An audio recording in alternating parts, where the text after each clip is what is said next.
Hello everyone, welcome to Endure the King Part 2. Usually I would stream this, I am not today unfortunately, but it is what it is. You might be asking, why am I wearing a hat? Well guys, as you already know, these headphones have a piece of tape here because this cuff fell off and I taped it back together. Still works, by the way, don't ask me how, but it still works. The tape would constantly pull my hair every time I would take the headphones off. Not anymore. Now that I have a hat on, my hair is protected. See? Little logic for you, dude. Sound good? Sound good to me. For March 28th, 2019. And if you did not see part 1 and you're watching this on demand on YouTube, part 1 should be live on this very channel. So please go check that out first. Thumbs up. I am basically wondering if I should continue doing Ask the King, and I really want your feedback because it seems like the questions and everything are dwindling. In fact, I'll be very honest with everyone. The questions are dwindling. He had a ton of questions on the forums. I actually looked on the forums. There were like tons of questions he did not even touch. Now, let's get our Theo Theory caps on, guys. Theo Theory time. I think he is trying to find ways to kill Ask the King. I know, shocking, but he has been actively killing each vlog ever since last year. Once he found out that he could kill the weekend preview and no one will miss it, he's like, I wonder what other vlogs I could kill. Oh, let's kill DSP Tries It. That's killed. Never coming back unless you pay for it. But that's even debatable now, dude. And all he had left was Ask the King. And Hate Live has been pretty much dead as well. He kind of killed that stealth. He stealth killed it, but Ask the King was the only one he did consistently. And I feel like he has been wanting to kill Ask the King off for a while, ever since November, because usually he would always tell us, oh, this Ask the King was super long, man, and it would always be 3 parts, all the time. The one in November happened to be 2 parts, and then I think the one after that one, before this one, was also 2 parts. So, they've oddly been 2 parts ever since November when he told us about his tax issue. And I think he's been, like, kind of saying, hey, you know what, I did 2 parts in the last one before this one, after the one in November. He's like, you know what, no one called me out, no one noticed it. Maybe I could kill Ask the King after all, dude. So he starts to enforce this meme of there's no questions, dude. Not a lot of questions, even though he has a lot of questions, but not enough questions to do the show. So he's eyeing to kill it. I think Ask the King is also going to get the axe. Just saying. He really does not want to do vlogs anymore. As I said, the moment that he says something is fan service, that shit is dead. He kind of wanted to kill streaming back when he streamed on YouTube. That's why he kept calling streaming fan service. And then he decided to have that view wall. Oh, if I don't get 400 views, I'm not streaming the game. I'm playing it offline, blah, blah, blah. And then that changed when he had to stream more because of the YouTube adpocalypse, dude. And then vlogging became fan service, and look at what happened to it. So the moment something becomes fan service, it gets the axe. Everyone on planet Earth, when they do fan service, it's like something extra that is like, like super nice and like, oh man, this is amazing, and I decided to throw it in just for you. This is for the fans. A little extra something, etc. DSP, oh, this is fan service, so I'm gonna kill it. I'm not making a lot of money on it, so that's cool. Because that's how a lot of people view fan service, as a burden, as a financial burden. Very nice. For the rest of this show, typically this show runs like 3 hours. Continue doing Ask the King, and I really want your feedback because it seems like the questions and everything are dwindling. In fact, I'll be very honest with everyone. For the rest of this show, for some reason when it says show in Ask the King, he kind of does a slant in his mouth. Like, that was a subtle slant, but I think in the first part he did like a huge major slant. Let's take a look. I want to be interacting with you guys and having fun rather than, oh, I'm high. DSP here, and welcome to Ask the King, episode 75, ladies and gentlemen. Whoa. 75 episodes of Ask the King have taken place. I like how he does that every episode of Ask the King. This number of episodes. There was this number of episodes of Ask the King, man. Over the game, but it used to just be for you. Oh, then it ended up. Fuck it. I'm not gonna be that petty anymore. Fuck. Typically, the show runs like 3 hours. I've got one more question from the forums, and like 5 or 6 questions I took off Twitter. Now, the Twitter thing, who knows how many tweets he sees, because it's like a safe space for him there, so who knows? Pretty much done. So I'm going to be fielding questions from the stream chat. But it seems to me like this show really, I answer your questions on a daily Oh, the question, I guess I could go with the chat. basis. I asked, okay. So there really aren't that many questions left. There's no more burning questions. Now, remember the meme for like, throughout 2017, and a little bit of 2018, but mostly 2017. If you want real thoughtful answers and stuff, save for Ask the King. Don't ask me stuff in the pre-stream, like things that would be best suited, you know, something that takes a long answer. Don't do that during the pre-stream. That's for Ask the King. Save it for that, okay? And now that's kind of out the window. He doesn't do that anymore because for some reason he decided to do all these big questions, all these big answers every day for no reason to stall. It's so weird. It's like somewhere along the line of 2018, he had said, fuck it, I'm just gonna do long pre-streams, fuck it. And he gave such nonsense answers. Like, a lot of the stuff he doesn't even need to do long answers for. It makes no sense. You guys have, you get your answers daily. Or, as someone, Ace actually said earlier on in the show, with a cheer, I believe he said this on pre-stream, he actually said, people have been asking you questions for 9 years. At this point, we know everything. We know everything. Now, here's the thing about this. Normally, I don't know why I'm explaining this, but people grow up and change, and they have different tastes. They might like other movies. They might have a reflection on the other stuff, etc. They might change over time because your taste changes. When you experience new things, it changes. For some reason, DSP just doesn't change. He doesn't try new things. He's afraid to try. He's afraid to change his taste and to do new things. He's very afraid of that. So when you ask him questions, of course you're going to get the same answer because he doesn't do anything else. He doesn't watch new movies. He doesn't try new movies that he'd never heard of before. He doesn't explore foreign films. He doesn't explore anything else, really. Like, if you ask about a new anime, he's gonna be like, no, I don't know what that is. JoJo's Bizarre Adventure? Isn't that the show that is like Fists of the North Star? But, like, it has a guy named Dio? No. I watched Dragon Ball Z, Attack on Titan, all these, like, mainstream animes that normies watch. Like, consistently. Like, he doesn't try new things, so when you ask him, have you watched anything new, you get the same fucking responses every fucking time. And it's fucking dull. Like, what's your favorite movie? I like Ghostbusters, man. 80s movies. Pretty good. He doesn't try new things. He's afraid to say things that are different. It's so dull. So, like, why would you ask him any new questions? Because he gives you the same fucking answers. And this has been a fucking issue forever now. Like, I said this even way before he became a Twitch streamer. When he used to, like, 2015, 2016, I would say, like, every Ask the King, he would ask the same questions and answer them the same fucking way. When someone asks him, are you gonna play this Nintendo game during the time that Nintendo was, claiming every video?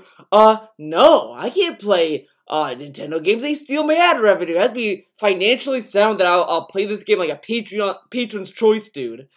And then the next Ask the King, are you gonna play this Nintendo game? No. And it's just the same fucking shit every episode. And it comes from DSP not wanting to try new things and give a different response. Maybe, give something new. He gives us the same fucking memes. he doesn't watch new movies, he doesn't watch new shows, he doesn't try anything new, he gives us the same fucking answers, and it's even like that during his gameplay. I can't tell you, every time he plays Blackout, oh, Dewsbury, watching any new TV shows? We're watching this show, that Cat likes. It's about animal shelters, and saving animals, and animals, and animals. And it's like, no one gives a fuck about these shows. Why don't you watch something new? Okay. You go back and watch an old show, it's very hard to think of an original question that we would want to bring up or ask, you know? And I understand. You can ask the same questions, it's just that you give the same answers. Like, if you ask me what's my favorite movie, that's ever-changing, because it goes by what I'm feeling, what I remember, what I think about certain movies. Like, you know, I thought Us was pretty good, but next year I might say, it wasn't that good, you know? It may change. Things change. But DSP all stays the same because he doesn't change, he doesn't expand his horizon. He's the kind of guy that is just afraid of change. Like, he is like that kid, like, you know, you buy your kid the same food over and over, and the kid likes it. He's like, oh man, this is pretty good. Then it's like, okay, we're trying something new, little Billy. Oh my god, no! I don't want to try something new. No, fuck that. No, this is awful. That's DSP pretty much. So, alright guys, let's go ahead and let us continue. You talked about board games. We're not gonna fucking sit through that, no. Alright, so anyway. This question, what is my inspiration to keep going? My inspiration, like, to keep going, like, you know, going on, I would probably say, like, this is gonna sound like a fucking weeb answer, but anime, dude. Like, Gurren Lagann is a pretty motivational show. I know. That gets me through some stuff sometimes. Same with Kill la Kill in a lot of ways.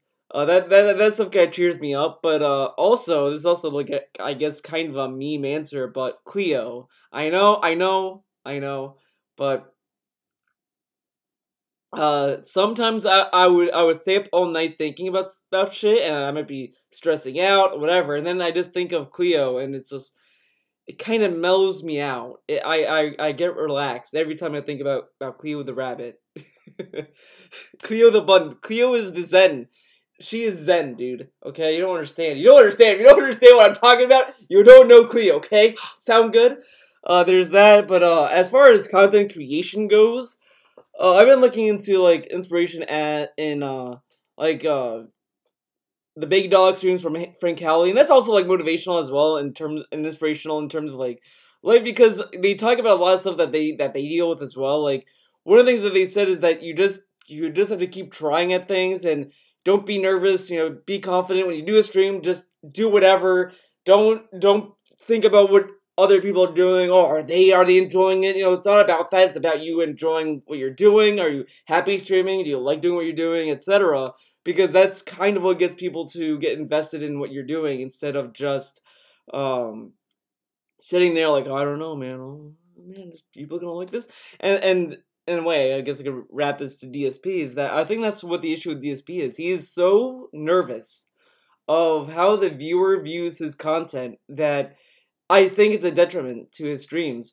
Because if you spend your time thinking about what other people are thinking about the content you're making, you're not going to put out good content. And I know like that's also running the risk of like, oh, does that mean to ignore criticism? No, I mean there's good constructive feedback, and I said like it's a balance of that. Like you don't have to listen to every criticism, but you know, take the criticism that you think would benefit your videos. Like, sure, some criticism might be valid, but they might not be what you're going for with your show, so maybe you don't listen to that. But if there's one that's like, oh, you know, maybe if you position your mic differently, maybe do this differently, and that might, you know, get your desired results, and that might help you out. That kind of stuff is beneficial. And that's what I look for a lot. I look at a lot of people's streams that are just chill and talkative, and I get that with the Big Dog streams. I get that with the Mega 64 streams when it comes to like podcasts, or when they do some gameplay streams. Like Derek has been streaming Link to the Past, been enjoying that. A lot of that stuff kind of helps me understand what I want to do with my streams, and a lot of stuff that I do now on this channel is kind of me trying different things and and I think I'm liking what I'm putting out more than I did before. Like, I'm enjoying having all these playlists of, like, you know, I have gameplay streams and videos on this channel. I have art videos on this channel. I have vlog stuff on this channel. I have DSP stuff on this channel. I have stuff for everyone on this channel, and I like that. I like knowing that I'm putting up all this stuff here for everyone, that people can just pick the stuff that they like. And that also, like, keeps me going as well. I think about, like, you know, I'm putting up all this stuff, and, you know, I'm enjoying it, and I'm glad that, you know, there are people that enjoy the stuff that I put out as well. I've seen people enjoy my gameplay streams, my gameplay videos, my art videos, and that does help me a lot when I do that kind of stuff. And I'm really happy to see, you know, 10 people, like 10 or more people watch these videos that are not DSP related videos, and that makes me so fucking happy. It's just, it makes me, like, kind of want to keep going with it, and I'm glad people are enjoying these other venues of videos I make, and that also inspires me to keep going. So again, thank you guys for watching all my videos and everything. You know, it is amazing. Thank you. Weird way to bring it up during a fucking Endure the King, but it is what it is. What can you do, dude? Way. I'm very positive right now. So now we're on to the Twitter questions, everybody. We start off with My Name is Zway, who asks, when dealing with heartbreak or depression, what was your inspiration to keep going? I know your moniker is to use the hate and fuel it for positive energy, but what did you do in the first place to recognize these positives? But he told us that that's what he always did, dude. Come on. See, for me, now if you're feeling down, and you want something that lifts you up, I mean, for me, like, when I'm feeling down and stressed and like, you know, not in a good mood, I just, it's gonna sound like a meme answer, but I do think about Cleo. I mean, Cleo is a very cute rabbit, but for some reason, I don't know how to describe it. I just, you know, when I go through my phone and I see pictures of Cleo, it just makes me feel a little more relaxed. It kind of calms me down. I don't know what it is. It's just when I see her, it's just like, oh man, Cleo the bun. It's that. I also draw when I'm really fucking stressed. I just watch video streams. I might play some video games, but I mostly try to do something that I can just mellow out to. I may even listen to some music as well and sing along with it, because I know it's kind of a meme research thing, Google fact or whatever, that, you know, if you sing along to songs, it kind of helps you de-stress, and it calms you down. So I do that as well. You know, music really helps a lot, and you know, when you see me do, like, art streams with no mic, no face cam, and just art and music, that's kind of me trying to de-stress and relax, and I just listen to music as I do art.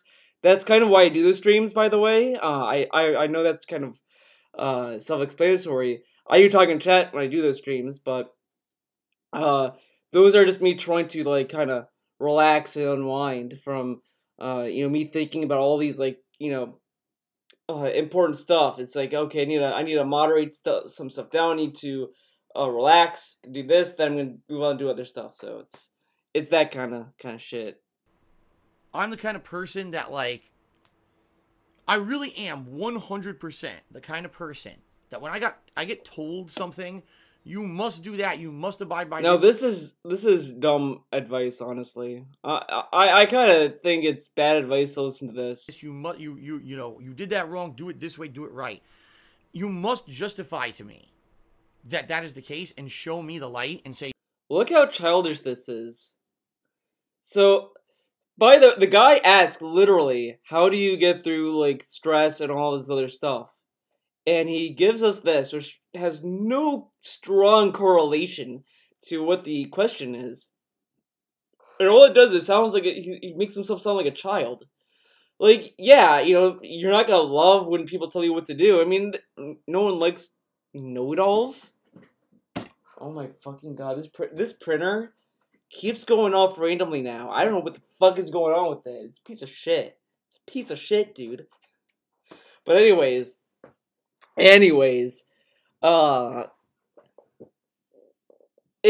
bad advice, because, you know, to me, it's like, yeah, if someone's, like, spamming, like, if I'm streaming a video game and someone keeps telling me, oh, you should do this, oh, why are you not doing this, or whatever, it's like, okay, you're getting starts getting annoying, and I might mute that person, but so far I haven't had that issue. But you know, no one likes that. But at the same time, it's like it's also discerning to you, like if you're doing something that, you know, someone. Oh my fucking god. Dude, this printer is freaking the fuck out. It is giving me error messages. I never told it to print anything, by the way. I didn't tell it to print. It's not supposed to scan anything. I don't know what the fuck it's doing. It's like, oops, alert, guys. I wanna fucking... What is the deal? Oh my god, what are you doing? Taking device, process my... What are you doing? Oh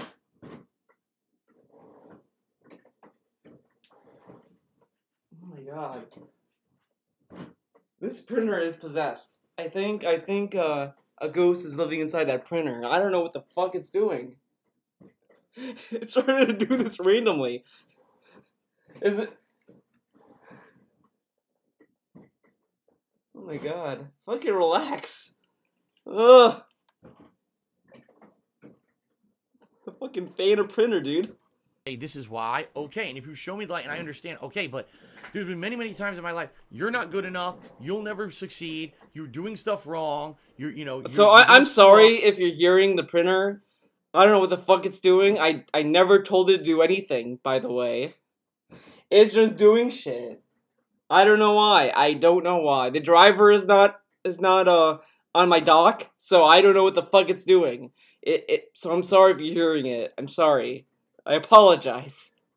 You're bad and blah blah blah. And when that happens, I'm the kind of person that I don't take that and put it into a ball and hold it inside and just get sad about it or upset about it and get depressed. Oh my god, I hate this fucking printer. I'm sorry, I'm like harping on it. I'm sorry, but like I'm trying to listen to this and I keep hearing fucking, what is it doing?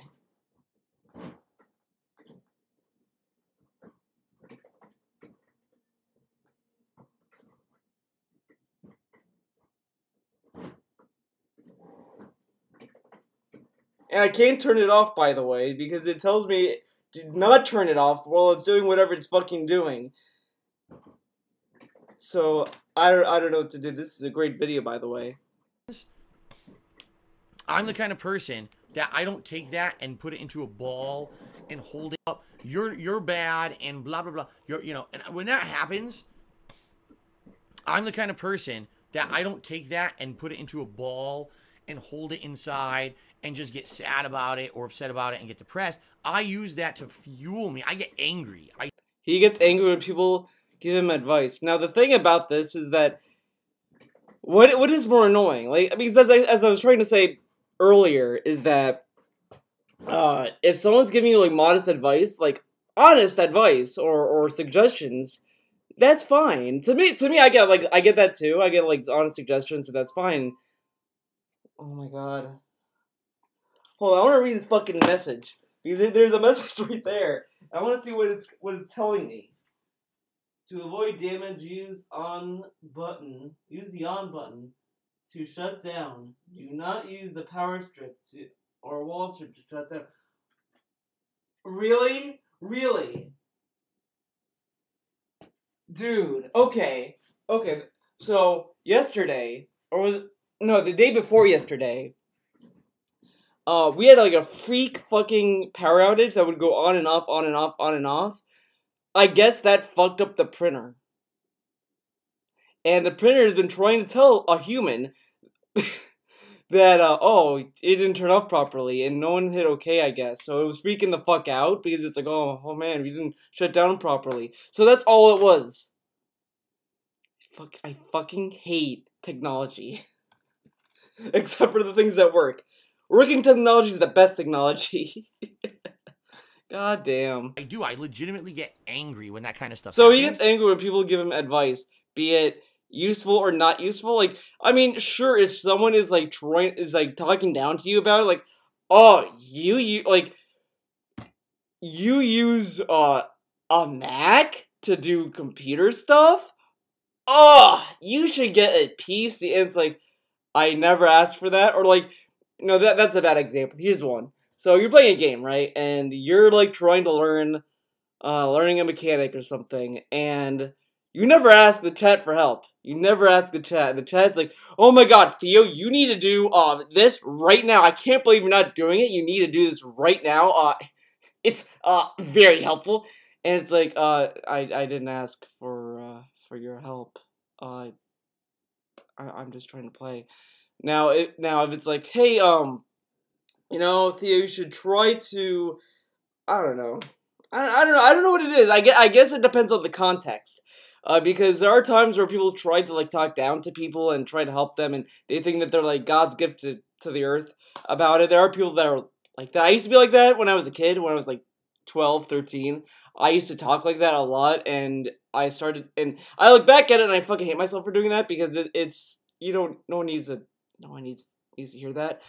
But it's all contextual, and I feel like if you read a comment, you're gonna know what is valid and what's fair and useful and what is annoying. I think you're gonna be able to gauge that if you just read and see what they're saying and think about it. It requires some thought, I guess.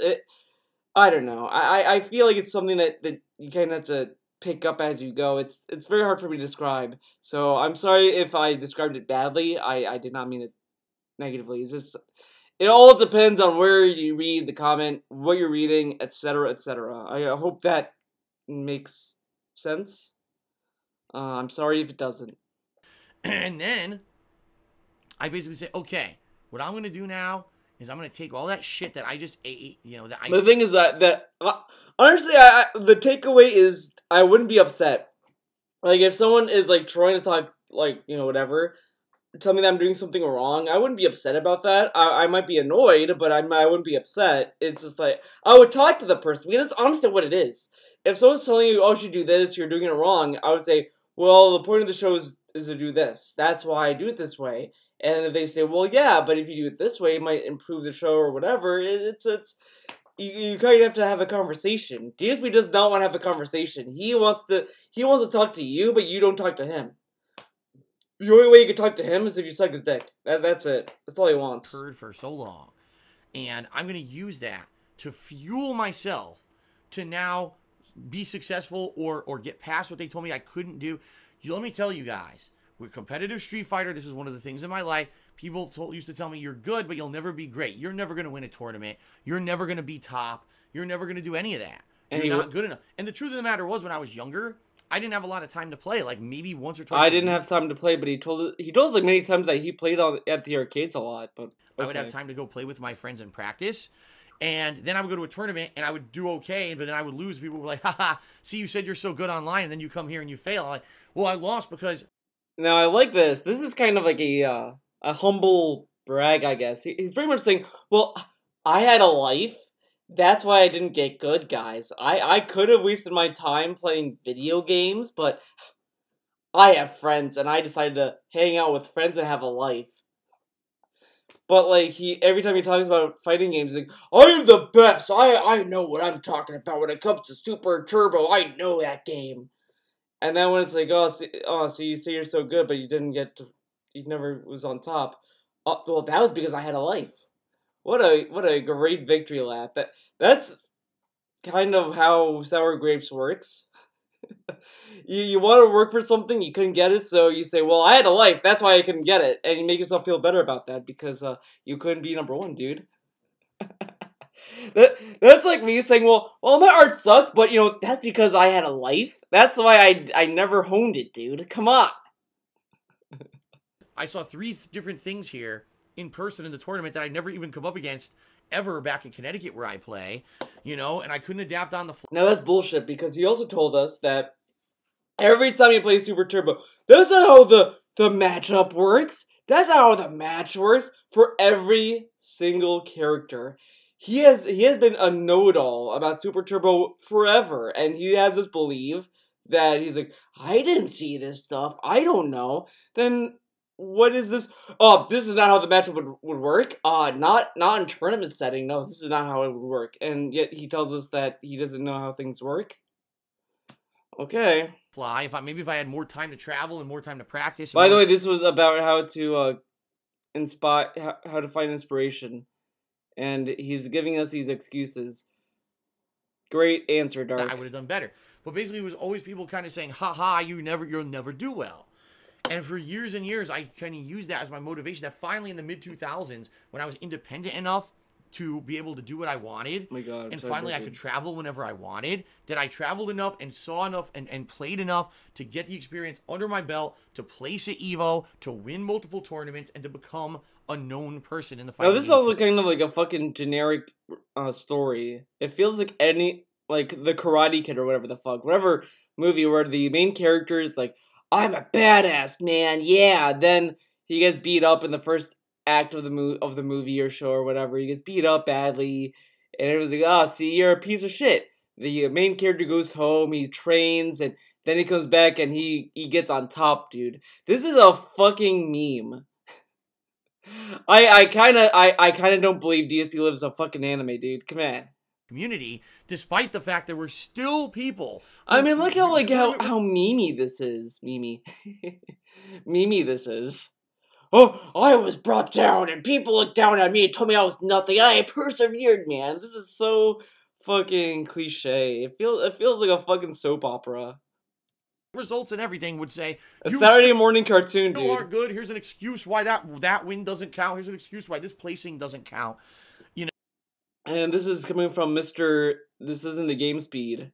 Oh, these guys are tryhards. Oh, this match didn't count because of this and that. And I mean, he does the same fucking shit.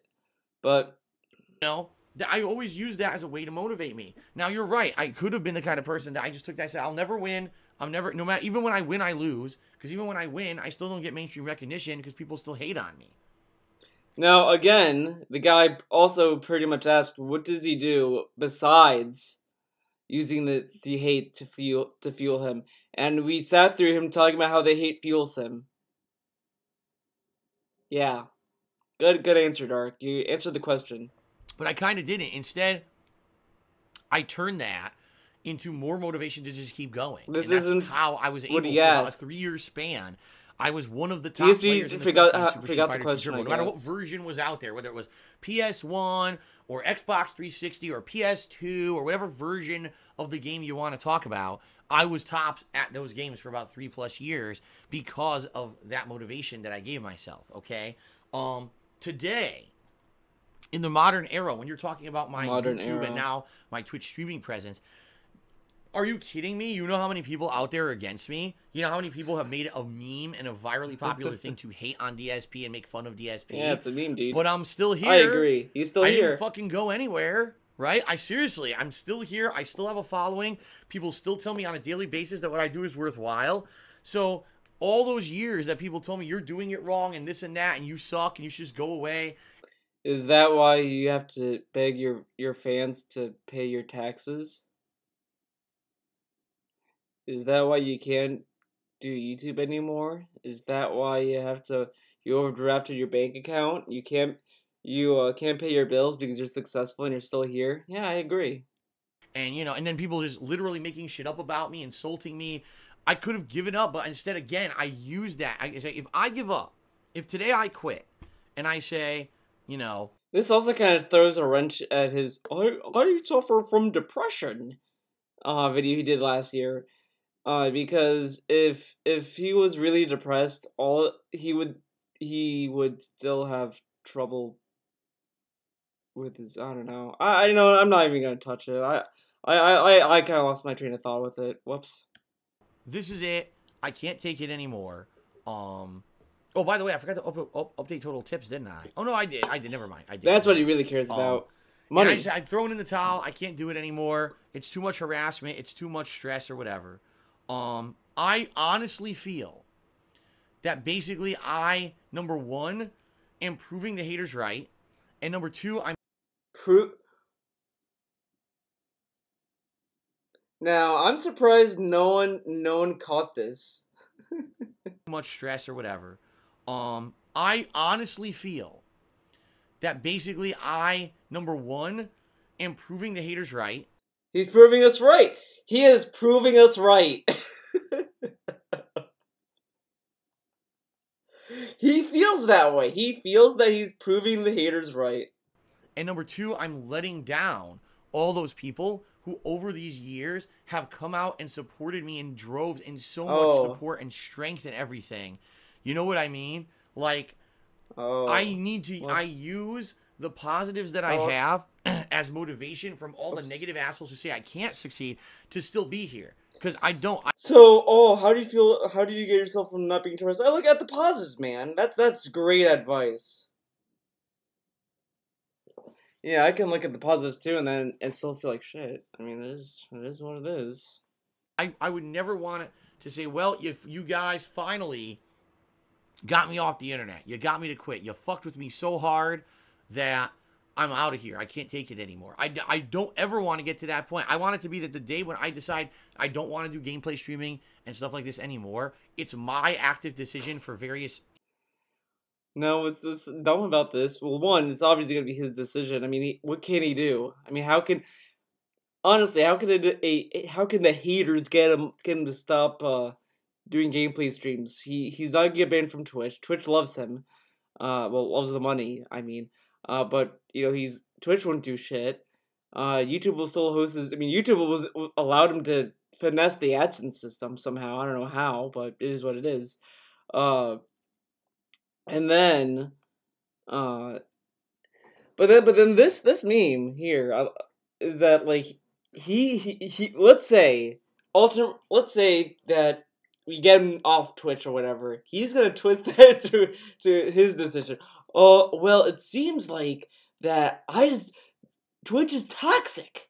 That's why they banned me for life, man. Because Twitch is all about this. And he'd go back to hating on Twitch. I mean, it's a meme. Like, there's no way he's gonna tell us that the haters won. He makes everything about himself and how look at this. He hated Twitch with a passion.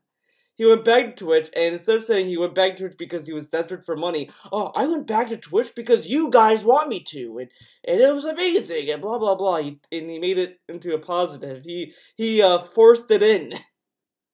Intelligent reasons. Because obviously every reason you make is intelligent.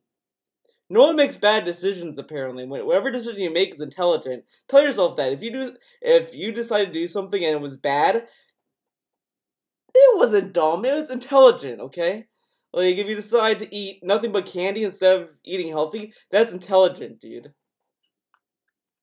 I throw in the towel because there's been so much negativity and harassment thrown my way that I can't take it anymore. But I seriously feel like this whole journey, this over 10-year journey, has been such a crazy thing, and that I need to keep going. I need to, despite all odds, despite financial issues, despite... But the thing is that this also sounds more stressful than it should. Like, the guy was asking about how can he not feel depressed, how can he, like, what inspires him to keep going?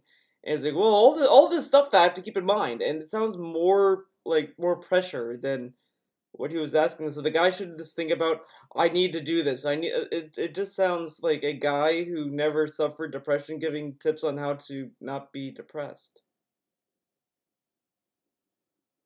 Because I mean, I would feel like if someone tells me, oh, you gotta do this, I mean, think about all this stuff you have to look at, and you have people that you can't let down, this and that, and that would just make me feel more bummed out, because it would be like, oh my god, they're all counting on me, and I have to do all this stuff. Ugh.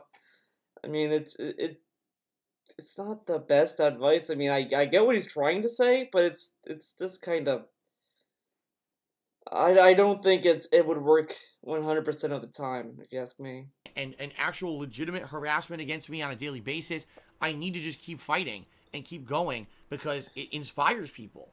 People have legitimately told me over the years I inspire them because of all the shit that I've been through. I can get through the shit. I feel a lot of this are also people who are memeing because they understand that the only reason why he was able to get through so much shit is because he begged.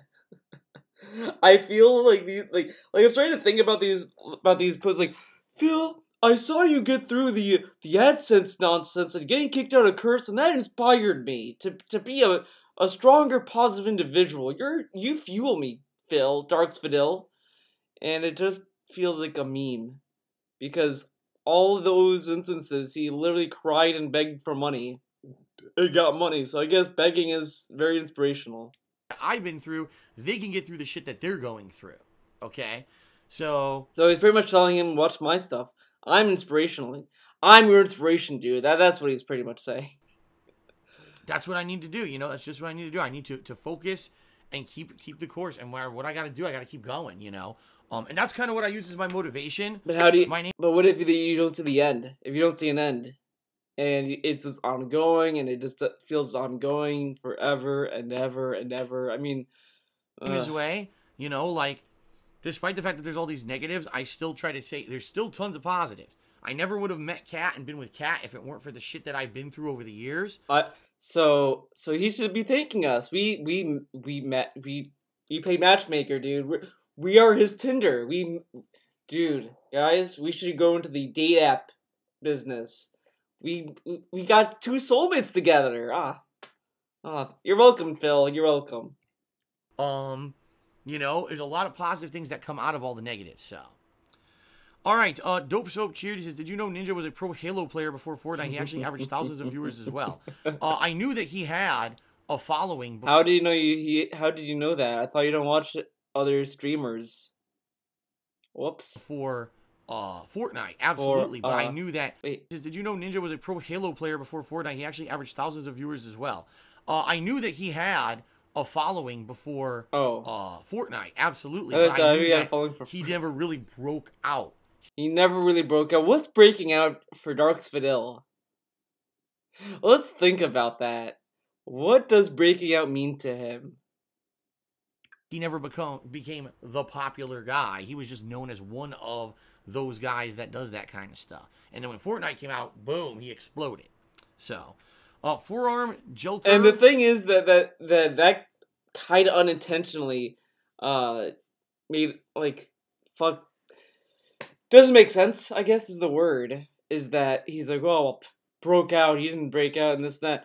And then Fortnite came out and this, that. He's like, oh yeah, man, look at him now. He broke out. He's famous now. He shits on him all the time. He calls him a Muppet. He says, like, oh, well, he just does stuff for the kids and this and that. Like, he doesn't even see any positive of what Ninja does. And the thing is that, which I don't quite get why he hates Ninja at all, is that, like, Ninja doesn't do anything negative. He doesn't do drama videos. He doesn't do all Ninja does pretty much is play video games. You know, the stuff that Darks Fidel does. But DSP always frames them in such a negative light. And he's like, I'm not being negative. I'm not insulting him. I'm just saying he does stuff for kids, man.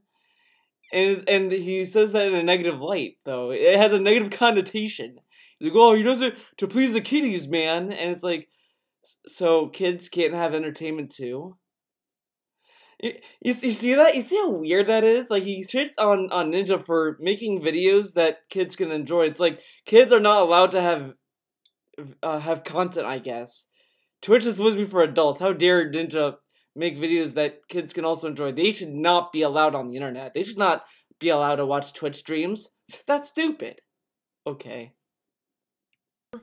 14, I don't even know what the hell that means. Oh, whoops. $1 million does that kind of stuff. And then when Fortnite came out, boom, he exploded. So, forearm Joker, 14, I don't even know what the hell that means. $2 million. Will you stream Cooking with the King? Well, why don't I stream Cooking with the King? I've already explained 1,000,000 times I don't do Cooking with the King, so no. Okay. He had it as a sub goal. Didn't give it a second shot at all. It died. But every other sub goal that doesn't get hit, he does it consistently. Like, he tries it every month. If it doesn't, like, let's say that this $600 goal he has right now doesn't get hit this month, he's gonna keep it for next month. If it doesn't get hit then, he'll try again the following month. But Cooking with the King only had one shot. If it didn't get hit, it didn't get hit. Fuck it. Because that's how it works. He literally set that goal up to fail. He didn't want to do it. The next question is from This Heat Inside. They ask, what would it take for you to try and complete try that. Like it? Very good. Very nice, eh? What would it take for me to play games at a pro level again? Well, Again. I don't play games at a pro level, dude. What would it take for you to try and compete at a professional level again? And I don't want to, and I kind of don't want to do that either. I want to play games to have fun, and I don't need to play at a professional level. About Street Fighter. I mean, watch my gameplay streams. You know why? It would take two factors. Number one, a game that I actually like, and I'm serious. Like Street Fighter 5. If it was a game that I absolutely loved, and I felt was a competitive game up to snuff with games that I played in the past, and I wanted to keep playing it at a competitive level, I might have sought to do it. But I do. Well, that's kind of dumb anyway, though, because a lot of the competition changes every year. Why should they just make Super Turbo and 3D? That's fucking. No. Street Fighter games that have come out just aren't good enough for me to dedicate the amount of time and dedication and money and everything that it would take for me to get to a pro level. I'm just being honest here. I don't like them that much. Street Fighter 4 was a great game, but still, you didn't like it at the time. That would push me toward, keep working hard. If there was a game that played like Super Turbo or it has to be Super Turbo, and I liked it, and it was a good competitive game that everyone was hyped for and everything, I haven't come series Marvel Capcom. Honestly, we're skipping this. I'm tired of hearing about his pro days. How will the backlash of Fallout 76? Oh, this is a good one. All right. I don't think it's gonna affect much. It might make Bethesda put a little bit more effort in a game like that again. I don't know, but I don't think it's gonna affect much. On the real Morrow. Morrow asks, how do you think the backlash from Fallout 76 will affect future Bethesda releases? I would guess that's the end of the cash grabs from Bethesda, and I mean it. End of the cash grabs from Bethesda. They have a mobile game. Yeah, that's the end of that. Doom Eternal is not a cash grab. Elder Scrolls 6 isn't a cash grab. But pretty much any game. I mean, technically, video games are cash grabs because they make games to have you buy them. But I don't think we're gonna see the end of cash grabs, TBH. That was a real attempt by Bethesda to do 100% El Cheapo cash grab. Okay. How was it El Cheapo? How does he know it was cheap to make and it was intended as a cash grab? How does he know that? Okay. They knew they did not put significant time and effort into that game. How do you know they knew? Not only just using assets from Fallout 4. I mean, this is literally like what people do about DSP. See, DSP knows he's putting out lazy content. This is cash grab, dude. No, I put effort by what I do. I don't know what these guys are talking about. They don't know what's going on. But yet, DSP tells us how Bethesda works. Make a game that wasn't even really a game, but also they knew that game was buggy as shit at launch. They even said, this game is buggy as shit. Please work with us to make it better. Like, well, why am I going to buy it? You just admitted your game is basically unfinished and buggy, and you expect me to buy it? Wait, they said that? Said, this game is buggy as shit. Please work with us to make it better. Okay, who plays a Bethesda game and not expect glitches? Well, like the Fallout games and Elder Scrolls games. I mean, all of their games have bugs in them. It's kind of a meme at this point. Doesn't mean that it's good to have bugs in games, but I mean, it's not a surprise and not the first time. Like, well, why am I going to buy it? You just I mean, if you're going to say this, then you could say that about Elder Scrolls 6. Why would we buy Elder Scrolls 6? It's going to have a lot of bugs in it. Why would we buy Fallout 5? It's going to have a lot of bugs in it. Why would you buy this game from Bethesda? It's going to have a lot of bugs in it. Come on! The only Bethesda game that don't have bugs, apparently, is Doom and Wolfenstein. Well, noticeable bugs, I should say. Game is basically unfinished and buggy, and you expect me to buy it? It was 100% a cash grab. And I think what's going to happen now is after that humongous failure, the negative press they got and everything, Bethesda will go back to the drawing board and says, all right, we tried it. It didn't work. We're just going to have to work on putting out these quality games from now on because we can't do cash grabs. They don't work. Yeah, that's why Fallout 76 did not work. It's because it was a cash grab. It wasn't because it had issues with its development or whatever. Or not development, but like the game itself had issues. The issues came from it being a cash grab, obviously. Okay. But I could be wrong. You know, you could have Fallout. I like how it's like, well, you see, it's not gonna work. Cash grabs aren't gonna work because they're not gonna try to make it better. Like they're gonna look at Fallout 76 like, well, we know what people didn't like about that. Let's fix that and do the same like co-op game. Because I don't think people hated the fact that it had co-op. I think it was just they didn't like it for how it did shit, but whatever. Or Battle Royal coming next year. Who knows? Oh, Battle Maybe Royale boosted 100 bit cheers. If you could have any sponsor, what would you want? Whatever. I honestly have no idea. Like, for the stuff that I do, maybe a fun gaming controller, because I've been complaining recently about response time and gaming. Why would you want him to sponsor a controller? Think about it. I don't even really have to talk about it. Just think about it. Just go back to how he... I'll give you a little hint, Easter egg hunt style. Go back to how he sold that gamer seat, the spawn seats chair he has. Go back to how he sold that, and then see what happened when that sponsorship fell apart, and ask yourself, is this the kind of guy you would want to sponsor a fucking controller? Controllers are fucking $60. You want him to shill out a controller that's a piece of shit? Okay. Controllers, so maybe one of the pro-level gaming controllers that has better response time. I'd love to try one and use it in gameplay videos and stuff. Definitely that could be some kind of a drink or snack or something for when I'm gaming. Could be good. I thought you don't snack while you game. Didn't he tell us? I don't snack when I game. No. Probably that's about it. The only thing I can say is like a gaming chair. I don't really believe in them that much. I have one now. I don't believe in them that much. I just got a sponsorship from one, and I banned someone for saying that it was a scam. But I don't believe in them, man. But let me tell you, I got a sponsorship with Spawn Seats. Not a scam. Great sponsor. I don't believe in them. Okay. It's not very good, quite frankly. I don't think it's any better than any other office chair. But you know, I'm trying to think what other stuff could I possibly see. He told us it has great lumbar support. I have a back problem, and when I sit in the Spawn Seats chair, it feels amazing. Well, it doesn't feel that good, guys. Yeah, not a shill at all. Oh my god, this face.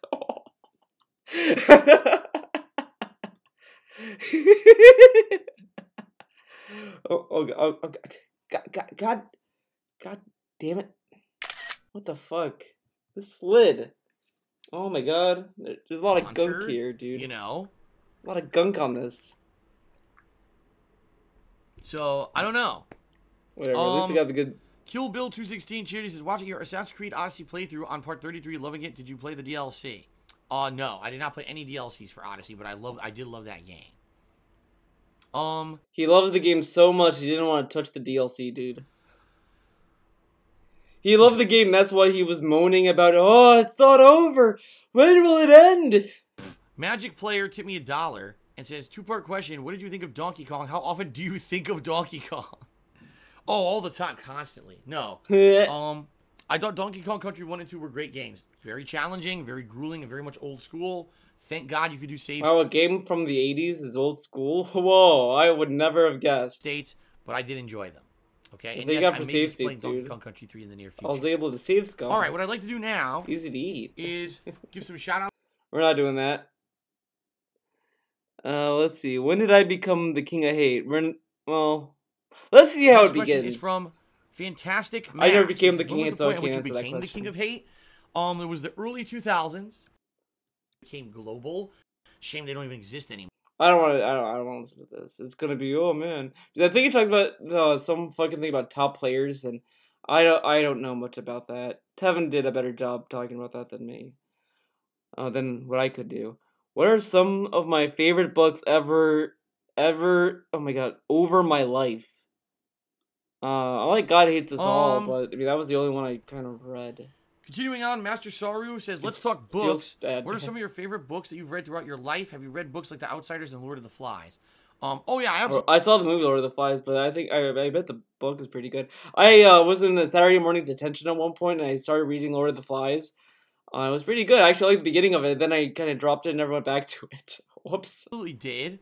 I absolutely did. I absolutely did. I absolutely did. Classic books that you would probably know of, like the Lord of the Flies, Huck Finn and Tom Sawyer. All those classic, books. He also answered this question before as well, by the way. But for me, the books that I really liked when I was a kid, I liked books from a guy named Brian Jacques, who made a series of books called the Redwall series. And the Redwall series was about animals that were basically humans. They were anthropomorphic animals, and they lived in Britain, and they had like an abbey where they all had different roles. There was bakers, there were soldiers who defended, there was people in government. So And then they there were had a castles and stuff. society. It was crazy. It was like it was like Game of Thrones with animals, because animals would die and be brutally murdered and stuff. It was pretty crazy. So we don't know the story. All we know is that there's animals, and animals do stuff that humans would do, but it's animals. Okay. Dude, I like Nier Automata because it has, there's like an android that holds a sword. Usually you'd think it's a human, like humans would hold swords, but an android, dude. Crazy, right? Because that's what makes stuff good. It's just dumb.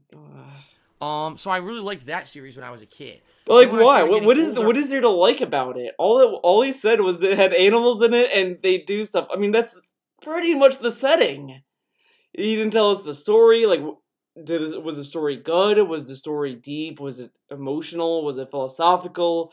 You know, did it make you think? Did it make you, whatever? No, it has animals, dude. Cool.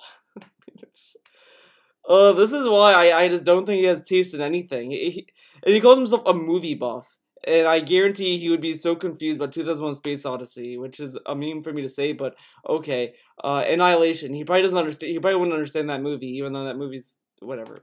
I like Michael Crichton books a lot. Then I like Dan Brown. I have some of his stuff.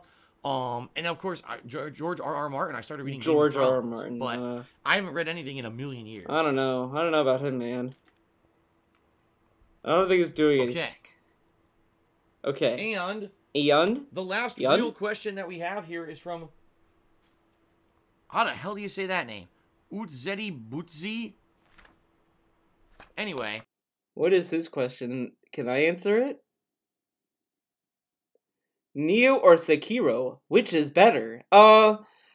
I played a little bit of Neo. I thought Neo was fun. I got into it, then I fell off of it, and then I couldn't get back into it because it got bodied pretty bad. I don't know what happened, because I played it when it came out, and I enjoyed it. I liked the challenge of it, and then after the first boss, I went to the cave part, and I had to co-op with a friend of mine, and then I just kind of got bored of it, and I was like, I don't want to play this anymore because, I don't know, I just didn't like it.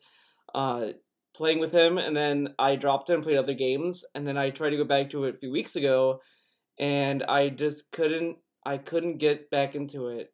I have to leave the world I'm in and then just do other stuff to get acquainted with the game again.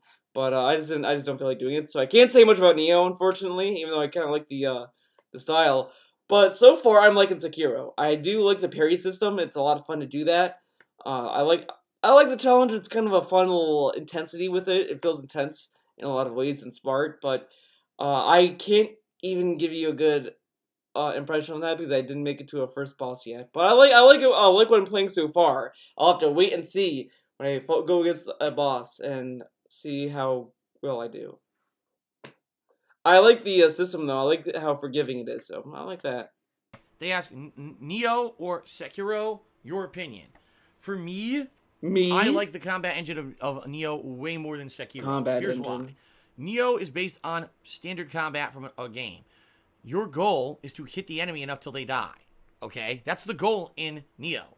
Now, some of the enemies are incredibly difficult. Some enemies are very hard to hit. You have to parry them or counterattack or dodge first and then hit. There's various weapon styles in Neo that you can try. I preferred the spear, but apparently there's like 5, 6 various really good weapon styles. Of course he likes the spear. That was like the best thing for him because he could poke and run. That was his strategy. Run up to an enemy, poke, run back. Run up to an enemy, poke, run back. That was pretty much his strategy. During the game and different ways to play the game. Sekiro really isn't even a combat game. It's not a combat game. Parry dude. Everything. Like literally see the attacks the enemies have and parry everything. So some enemies that I'm now fighting, these bosses in particular, you cannot legitimately hit them. They block everything. You just need to parry every move they do, then force them to block a little bit, then parry every move they do again until finally the death blow appears. Boink. Because it's supposed to be like a real battle. Like in real life, like you can't just walk up to someone and do. You're not Dante. Come on. You know, that's to me. That's weird. That's not even weird. Like, that's not traditional combat for video games. Oh, for video games. I'm glad you said that. You He doesn't know how know, to say. like, to me, that's just fucking weird. Fucking weird, man. I don't know. Neo, I think, is Now, the much thing more that they kind of is annoying about his take on Neo is that he just started playing the game at this point, and then, like, still, like, the game is brand fucking new. You're not gonna, like, be in love with it at first, like, in your first playthrough. You have to learn the game, you have to pick it up, you have to keep trying. You're gonna die a lot. And that's kind of, like, the point from software games. That's why a lot of people, like, get mad when people want an easy mode. No, we don't have to get into that debate in this video, but, you know, it's part of the experience from software. You're gonna die a lot, you're gonna learn it. He just hates dying a lot, and he just doesn't like it. For some reason, he wants to 100% the game, even though he wants to do a redemption run. I guarantee the redemption run is gonna run by. My first playthrough of Sekiro was awful, man. I played it like it was Dark Souls, and when you play like Dark Souls, you're not gonna have a good. Even the developer said to not go into it like Dark Souls. And since I never played this game, I started treating it like it was Dark Souls, and then I treated it like Bloodborne. But really, it's a different game. It's a beast on its own, man. So, yeah. This redemption run is gonna be me actually playing it the way that they taught you in the game. And then when he plays the game, oh my god, I love this game, man. Before I didn't understand, now I'm understanding it, man. Wow, I love this game, man. Sekiro is pretty good. Because he did that with Dark Souls and Bloodborne. First, I didn't like Dark Souls. I rage quit it. Then people held my hand, and now I get it, man. Now I love Dark Souls. I have an appreciation for it now. He's gonna do the same shit with Sekiro. Oh, it sucked, blah blah blah. Then when he goes back into it, oh, I actually like it now. I think I understand it now. I appreciate Sekiro way more, man. Oh, you're not fooling me, Dark. Even though a lot of people say Neo is so difficult, I didn't even think it was that difficult. No one said it was difficult. I've not heard a single person say that. I've only heard it's easy. That was all I heard about Neo. That's why I got it, because I fell for it, and then it's like, I mean, I guess I could say it was easy because I got further in that game than Bloodborne, but then I went further in Sekiro than those two games. Well, no, because I went through a boss in Neo, so well. And I thought that it was more along the lines of Bloodborne and Dark Souls, and I liked the game a hell of a lot. I did. Also, I hate to say it, Neo is way more responsive than Sekiro. Neo, when someone's coming at you, you do parry, it works. It immediately comes out. When you press the button, your move comes out. In Sekiro, there's still a delay that From Software startup when you press the button and when something actually happens. So it's actually hard when you're doing a boss fight for the first time to learn the timing to parry because your parries are all staggered anyway. So it's very annoying in that regard.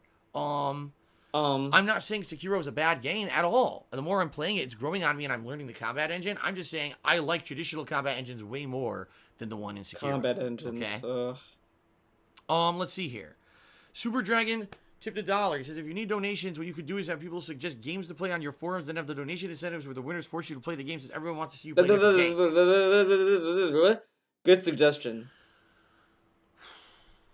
I'm not even exactly sure what you mean. Oh my god. Just games to play on your forums, then have the donation incentives where the winners force you to play the games, since everyone wants to see you play different games. I'm not even exactly sure. Why is he being so fucking petty with this guy? It's very fucking obvious what he said. People on the forums suggest games. You put that in the donation goal. The donation goal, hey, if you want to choose the game, whoever donates this amount gets to pick the game or whatever. No, I can't do that. Fuck that. I don't know what you're talking about, man. What you mean? What you mean? I would never do pay to play. I wouldn't do pay to play. Then what the fuck is viewer's choice then? 600 sub goal. Are you gonna do without the 600 subs? Pay to play. Wait a second. If I don't get, then what about Okami? Wait a second. Huh? Why didn't you do double streams of Devil May Cry 5? Oh. Meaning, oh, if someone pays a certain amount of money, people will play that game. However, I have done things like patron pledge drives and sub drives where if we hit a certain goal, now we do an event and people can now nominate and do things for said event. You see what I mean? I don't do that, but I do it. So, okay. I really don't know what you mean, but thanks for the dollar tip. I don't know what you mean. Joker, I'm not. Just another dollar says, why did you money match mix up and why was it so free? That. I was a big mouth. I challenged people and I failed miserably and lost a ton of money. Immediately grant you the perk to boast yourself as a web developer. Yeah, and I actually made websites. Yeah, what? BattleDuck 9000 took me $2. Says you made a website by today's standards that immediately grants you the perk to boost yourself as a web developer. Yeah, and I actually made okay. All right, ladies and gentlemen, that's it. Like, we're done with questions. So what I would say is right now answer them, and that's going to basically, I'll do it, you know, for a while until it dies out. And that's it for Ask the King, and that's why I posed the question. No, what's weird about this is that I think he was able to end on time. Like, he ended the normal time. Oh, whatever. Earlier in the show, should I? So, okay. Adrenaline Dragon says, why do retro games not do as well as new games on streams? I mean, that's a no-brainer. People always want the new hotness. I don't want to be the guy that people come to see new games. I want to play whatever I want. People want to see new stuff. I gotta do it, man. Very nice. The new hype thing. I want to see how that new game is. I want to see how Phil reacts to that new game. Retro games, if someone really likes me as a player and really likes the stuff that I've done because no one is ever curious about how an old game plays at all. And wants to see a game that I played from my childhood, maybe that I love, or play a retro game that I never played before, but see how I react to it, then those things get popularity. But for the most part, a lot of the mainstream audience are just about the new. They don't care about the past. They don't care about where we came from. They don't care about where we came from. It's fucking video games. It's I react to it. Then those things get popularity.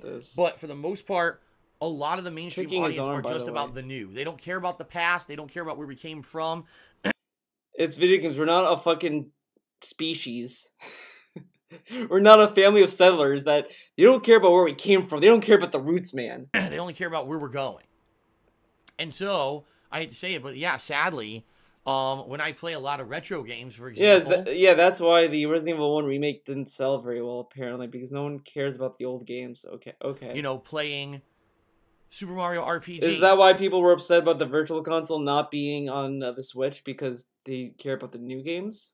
Here's a game I played when I was a youngster. I love this game. I beat it multiple times in the past. I'm playing it and enjoying it, relearning it and reliving it now for a live audience is incredibly fun. And we can't even get 300 viewers to the stream, and the streams are pretty much dead. You see what I mean? See what I mean? That's how it is. Is that why he's playing Super Mario RPG? Because it's a new hot release? That's always how it's been. When I used to do the same thing on YouTube, I'd do a retro game on YouTube. Same thing. It just seems like the viewers on the internet are fickle. They want the new hotness. And that's why I try to balance. I thought you don't care about views. Remember when he told us that, well, I only care about if people come to my streams and they you know, it's all about the donations, man. Like Hank Duma. When I was playing Dragon Quest XI, the whales showed up. Where were the whales? But I guess now it's viewers. The new hotness stuff with... you know, older stuff. So that way, at the very least, I can still play the stuff that I enjoy from the past and not have to worry about, oh my god, now no one's going to attend my stream at all. You know what I mean? So he says this, but how come he can't do Octopath Traveler? Like, when Super Mario RPG is done, why can't he put Octopath Traveler as that game? It's a new game. It's an RPG. Like, it has all of the ingredients that he wants, and it's like he's afraid to fucking touch it. Is he allergic to it? Is he like, did Leanna work on it? Is Leanna in the game? Dude, Leanna might be an Octopath Traveler. That's what it is. Leanna's in the game. That's where she is. That's why we haven't heard from her. She worked on Octopath Traveler. He's afraid to see her name in the credits. That's what it is. Okay, Frogs playing golf tipped me, or excuse me, cheered. Said, does Kat think you say any words weird, or is it just the stream chat? I don't think so. She's never said a word to me about me sounding weird to her.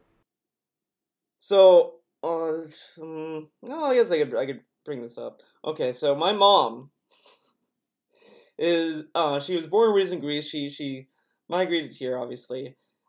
She married my dad, and I've lived with them for obviously they're my parents, dude. Uh, Not once has my dad said, hey,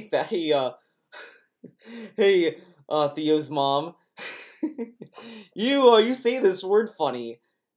I mean, they kind of don't do that. I mean, my dad kind of said other stuff to my mom, but it is what it is. I mean, I don't think a lot of couples call their partner out on things that they might be touchy with.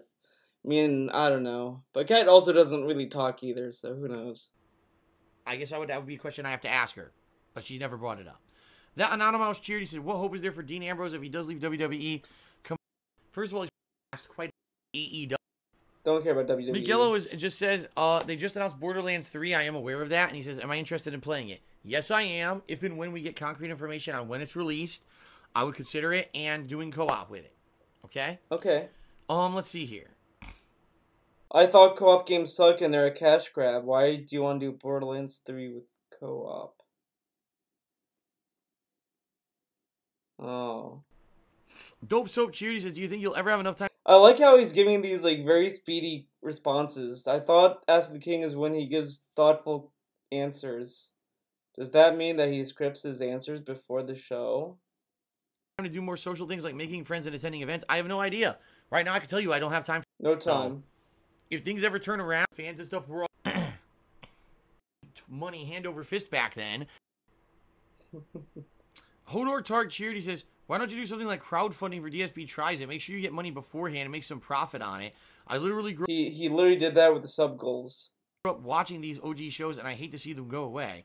Well, the other thing I'm a live streamer now? is, Hodor Targ, that a lot of the reason the shows have gone away is, number one, yes, because YouTube completely screwed them up, the profitability of them. And they're fan service. Fan service, get out of here. I don't want to do fan service. Fuck that. But number two, because I don't do, like, for example, DSP Tries It, okay? Okay. I don't eat fast food almost ever. I don't eat fast food. Maybe okay. 1 to 2 times a month now, and when I do, usually I'm eating more healthy fast food, like I said. So you can't review healthy food? I eat healthy food. I can't review it, dude. You can't review healthy food? Why? Like,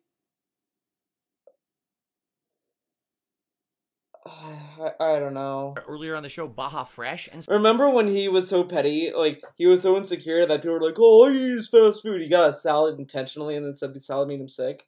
But he can't do... DSP Tries It on healthy food. Okay. Stuff like that. Very rarely do I go and get a fast food burger. Very rarely. Why does it have to be a fast food? And grab Taco Bell or anything like that. You know what I mean? That's why does it have to be that? You could review other foods, DSP. It doesn't have to be fast food. Used to do at least once a week to do DSP Tries It.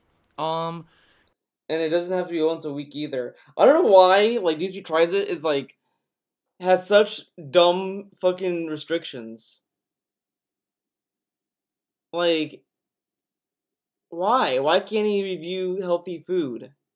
Why can't he review Baja Fresh? He did one already, but I mean, I'm sure Baja Fresh has other food on the menu that he could review.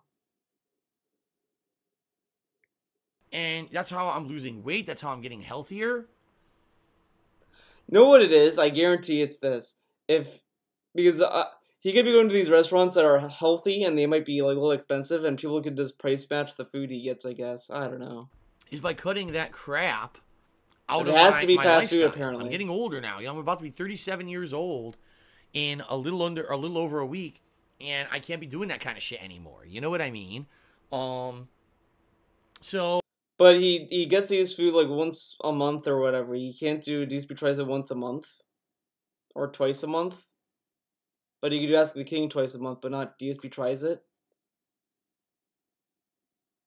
Oh, okay. This is also a good screen cap. So, okay, could I crowd fund and say, if I raise $500, I will do a series of DSP tries? $500. Oh, he wants to do a series, so that would pay for all the episodes. Never mind. Videos. Yes, but there's no point to it. No point? I think the problem is, guys, that you have to understand that because of what happened on YouTube and the way that everything has changed, that literally it's the end of that era. And it ended 2 years ago. In reality, it went in 2017 is when I made my... I could get paid to do it, but I don't want to do it, man. I can't get double money, dude. I can only get single money. I don't want that. Fuck you. I want double money. If I can't make double the money on it, what's the point? Changes to be a full-time streamer. It's just been a slow transition now to really go full-time streamer. And I think a lot of people who've been around for a while and watch this stuff long-term, they have they're resistant to change. Oh, the guy who doesn't watch new movies, doesn't try different genres of movies or anything like that, is telling his viewers that they're afraid of change. Is that why he's afraid to try other games? Is that why he was afraid to try One Piece, World Seeker? Is that why he was afraid to touch DOA 6, even when it was a free beta for everyone? Yeah, because he's not afraid to change, dude. They don't like that things change. It's life, guys. It's things life, change guys. All the time in life. It's just like you guys said. Do you miss back in the day when you used to have fun with Cat and everything that we have together? I wouldn't want to go every once in a while. Yes. But do I ever want to go back there? No. I like where I am right now with my life. I love it. I love living with Cat and everything that we have together. I wouldn't want to go back to just being some guy playing... So you like being in debt? You like having to beg viewers for tax money? You don't want to be back when you made money hand over fist? You didn't like that time of your life? Weird. Street Fighter? You know what I mean? Maybe you like the feel Gravy that Train. way, that you would like to do that because maybe you're in a different life situation than I'm in. But for me, I love where I am and what I'm doing. Seriously, I do. T-pose. But T-pose on the things change in haters. life and mature and get better or worse. For me, my opinion, things are much better in my life now. I don't want to be eating fast food every week to do DSP tries it anymore. You know, You don't have to do it every week. It doesn't have to be fast food. This is dumb. Don't. I can't do release day unboxing anymore. I'm not gonna go buy physical copies of games to unbox them and have nothing in them and have nothing to talk about. No one even wanted that things series. that change, and you know, No one life, even talked about okay? game day And you unboxing. either accept it or you don't. I've accepted it. And I hate to say it, my viewership still, there's people like you, Hodar Tark, who are like holding on to the thread of hope that DSP tries it will come back if I crowdfund it because it's all about money. It's not. It's all Times about change. money. I am a different person in 2019 than I was in 2017. Than I was now in I'm really about 2015, money. Than I was in 2013. Than I was. Someone named Hisoka tipped me We really didn't need to hear the rest of it. $6.73 to become the top tipper for today. Thank you very much. Are you going to do a playthrough of Phantasy Star? Have you ever played Phantasy Star? My answer is no, I never did. Wait, what? Phil, did you ever play? All right. And Hisoka Did asked you the say the following. question 2 times? Are you going to do a playthrough of Phantasy Star in the future? Possibly. Some people have been saying to me, Phil, did you ever play Phantasy Star? Because you've been playing like older RPGs. I played Phantasy Star Online. 4, really and then you boring played game. Super Mario RPG. Have you ever played Kinda Phantasy Star? don't My get answer is why no, I never people did. like. I mean, because I was on the co-op Genesis, was and fun. really I was an I SNES think that the co-op was guy. pretty fun. So I missed out on a lot of the. But those I mean, if kind he of played it by RPGs himself, that were all on the it'd be Genesis. terrible. Would I ever consider playing it? Yes, but would people actually come out to watch? They haven't I'll be honest, they haven't for Final Fantasy IV and Super Mario RPG. I want to say thanks to those who do actually show up and are supportive during those streams, but they haven't been super popular or great. But they could be supportive in those other games. I thought the point was for chill. The chill stream mentality! So I don't know if I would ever do Phantasy Star. I have no idea. I don't know. I would definitely consider it. Okay. Well, you like that wobble? I like the wobble.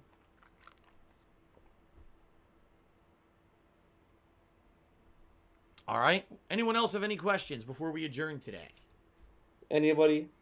I'm opening up to the stream chat now because it seems like the cheering, subbing, and tipping have died down here. Oh, good. Now he's doing Buttershy for says free. Phantasy Star 4 is the best one overall. It's a way to play co-op games with no worries to trolls. Yeah, but the problem is this. What games do we play? Like right now, realistically, what games would I play with patrons? What games can I play with patrons? Let's see. DOA 6 came out. And there's a free-to-play version too. Let's see. Oh no, he doesn't have Battlefield 5. He could do Blackout. He could do Apex. He could do Fortnite, dude. He could also do. Let's see.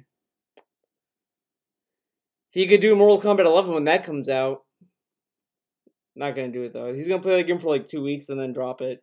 Like after he does the story and all that shit, then he does online. He's gonna drop it after that. Legit. Anthem, oops, the game sucks. No one bought it. No one's playing it. You see what I mean? Like, if there were like a large amount of really awesome co-op games that the patrons want to play with me, then yeah, maybe that would be something I do. But every game that's co-op that comes out, you skip it and you don't want to play it. Remember when he was gonna play Fallout 76 with Kekken and maybe Brian? I remember. What co-op games are there that I'm even interested in? You see what I mean? See what I mean? And the other thing you got to factor in is I'm a full-time streamer. So I need to make sure that when I am streaming, it's entertaining to the viewers. There's no guarantee doing a patron co-op stream that anyone's going to care. I used to do that kind of stuff, and quite frankly, people would tell me it's boring. Do something else. You know, I understand that maybe it would make me okay, let's say I did it, and I got 4 people a month to pledge $10 a month to freaking do it, but that's a whole stream now. $10, right? That's a. By the way, it used to be $5 during the that when you did the multiplayer thing. That was $5. Now it's $10. Very nice. Freaking stream away from everything else that I'm doing. So what you have to understand is your suggestions. There's always multiple factors to consider. I think I need, instead of focusing on, oh, can I make a few more patron dollars, focus on how can I make the streams better overall and bring more people to the streams and have people be more supportive during the streams. So, but if you make a Patreon thing that's for the streams, wouldn't that make the patrons want to go to the streams? Like, I've talked to Death about it, why it's dumb that he wants to segregate Patreon and Twitch and kill his Patreon but keep Patreon. It makes no sense. I really think it's dumb, and it's so dumb. That I don't have to worry about the patron dollars anymore. See what I mean? Why do you not? Wait, what? More patron dollars. Focus on how can I make the streams better overall and bring more people to the streams and have people be more supportive during the streams so that I don't have to worry about the patron dollars anymore. He doesn't want to worry about the Patreon dollars anymore, but why? Don't you? Then fucking close Patreon then. I mean, it makes more sense. Like, he tells us he wants to have YouTube be the afterthought. He doesn't want to focus on YouTube, but he wants to kill Patreon first. Why? He's so dumb with this. Oh my god. Oh my god.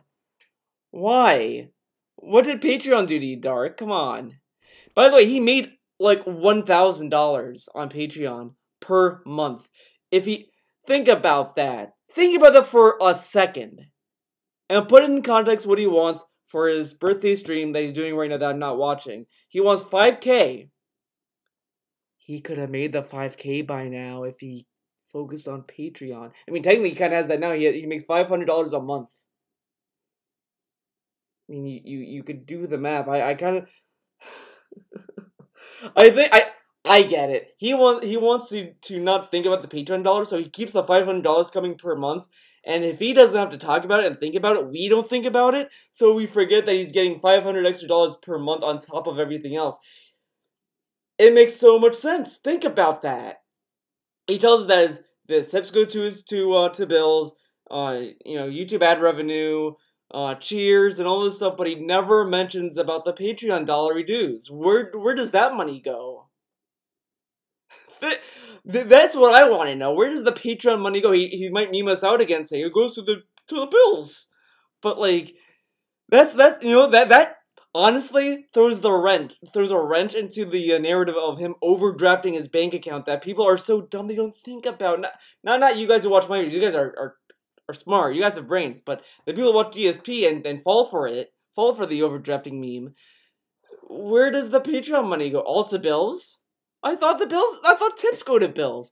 Okay, and then if the Patreon money goes to fucking bills, let's take a look at this. How is he overdrafting then? How? It makes no sense. God damn it. See what I mean? I don't know. I don't see it. I don't see what you mean. Vote Democrat. Charity says, do your parents want you to have kids? At one point they did. At this point, I don't think they care anymore. Just being honest. So, that Anonymous Charity says, what would be your next facial hair iteration? A plain standalone stash? No escaping this way. Why would you want to experiment that? Almost 10 years what? now. The guy who wants his viewers to change with him, he doesn't want to change his facial hair because he likes his facial hair. Why would he want to change it? Why would he want to try something new?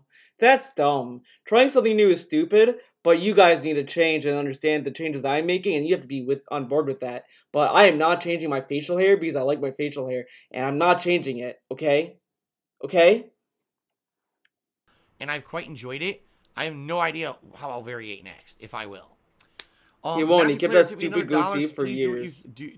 Please, Phil, what do you think of Donkey Kong's? Quite enjoyed it. I have no idea how I'll variate next, if I will. Magic Player tipped me another $1. Says, please do what you do. Please, Phil, what do you think of Donkey Kong's fur sleeves?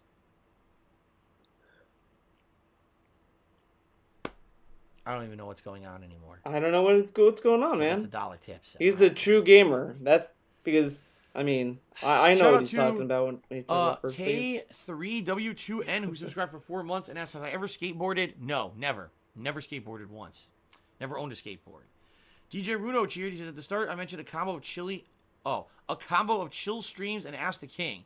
Do you do many chill streams? You wouldn't have many forum-picked questions to answer. Then you could continue interacting with chat. So what you're saying, DJ Runo, is do a chill stream for the first hour. I do forum questions or whatever, then open it up to the chat. I get that, but at the same time, no, I don't want to go to my forums. I mean, I don't have time to go to my forums. Streams really, I think, have to be about. He spends $1,000 and he doesn't want to even go use his forums for his streams, and then for his viewers' goal, apparently he wants people to go to his forums. But why go to his forums when he doesn't even want to use them for his streams? He has issues trying to integrate things into his streams for some reason. Like, Twitch has to do it for him. Like, if Twitch had an extension to link his forums to his Twitch dashboard or whatever, he'd do that, then he would use it. But since it doesn't do it, fuck, not gonna do it. He could easily integrate it with his streams, but it requires work. Like, when I do art streams, I say, oh, if you tip $2 or whatever, you could request a character. I could draw it here, and it'd be like, okay, blah, blah, blah, draw it there, bada bing, bada boom. That way it kind of gives, like, motivation. Then I could say, oh, if you do, I also allow patrons, if I do, like, sketch drawings, I usually have them have first pick of suggestions. So I might make a post on my Patreon page saying, hey guys, I'm going to do an art stream. Next art stream, what character should I do a warm-up sketch on? Post in the comment section, then they post whatever character they want to see me sketch. Then, after that, then I go to the stream chat for that. See how that integrates everything into everything? Everything's being used, and you give people options? Fuck that. Nope, only Twitch endorsed options for you in Dark Spadilland. The stream viewers. That's who on earth would watch one of my. Hold on. I do forum questions or whatever, then open it up. Forum picked questions. I get that, but at the same time, my streams really, I think, have to be about the stream viewers. That Runo is do a chill stream for the first hour. I do forum questions or whatever, then open it up to the chat. I get that, but at the same time, my streams really, I think, have to be about the stream viewers. Fuck it. Who on earth would watch one of my streams and contribute if they knew the first hour was me going to be reading questions off the forums that have nothing to do with them? You know what I mean? Wait, what? Who on earth would watch one of my streams and contribute? Fucking shut up.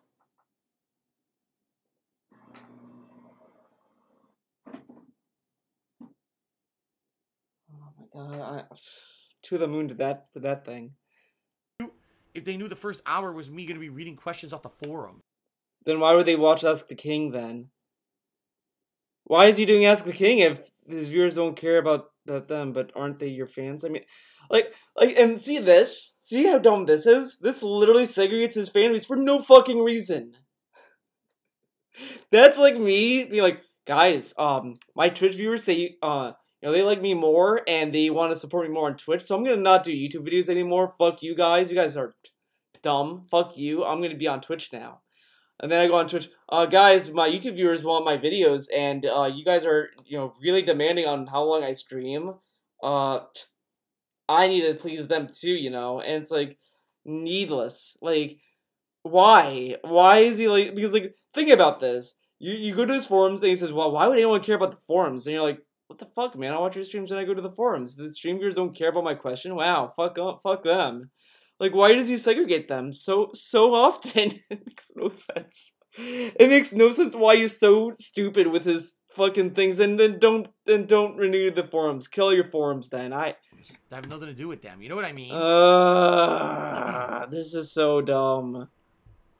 I don't know. What's your favorite thing about being a full-time streamer? Says Cody Carls. Controlling my own destiny. Controlling my own destiny. So what if Twitch bans you again? Indefinitely. Oh wait, no, you could suck their dick again, and then you'd be back on. Whoops. Interaction. Number one. I can pick my own destiny, dude. I can't play this game. I can't play that game. I want to play this game. Can't play it though. I want to do this. I want to do that. Can't do it. Man of his own destiny, dude. The fact that I can play whatever I want, whenever I want.